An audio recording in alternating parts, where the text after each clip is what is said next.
that room in your house or having a brand new house and you have that space, you want to know what to do with it or how to redecorate it, we've got some great tips for you today, thanks to Sarah from Barrows. What are we talking about today, Sarah? Well, let's say we're taking on a big project and we're starting to redecorate, or we have a new house, like you said.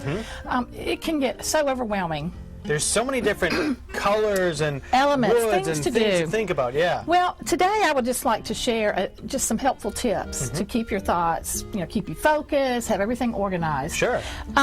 First of all, I always tell people, go through magazines and you see things that you like, colors, furniture, cut them out.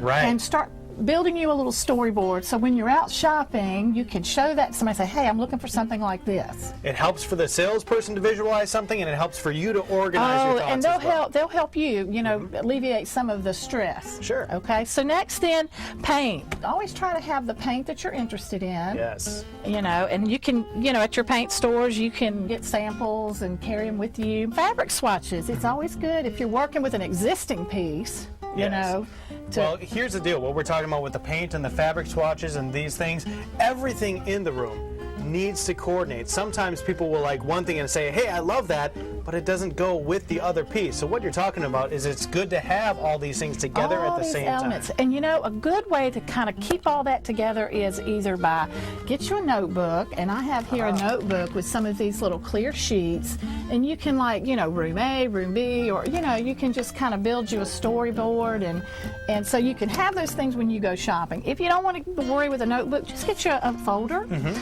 an envelope, just something to put these pieces in to hang on to. Another good thing to have is a notebook so that you can jot down notes, places you've been. Those are so important. Measuring tape.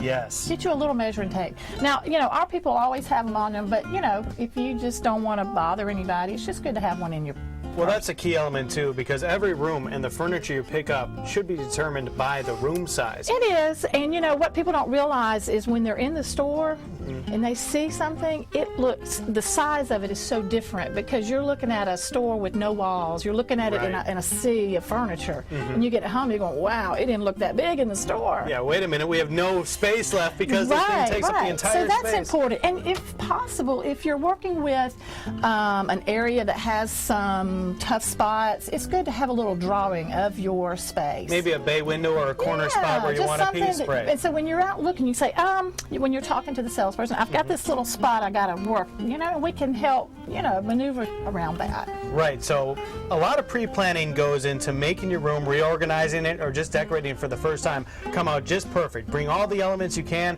definitely take notes, and be prepared. And that way, you'll wind up with a much better room at the end of your process. Stress-free. All right, thanks for those great tips today, Sarah. Thank you, Joe.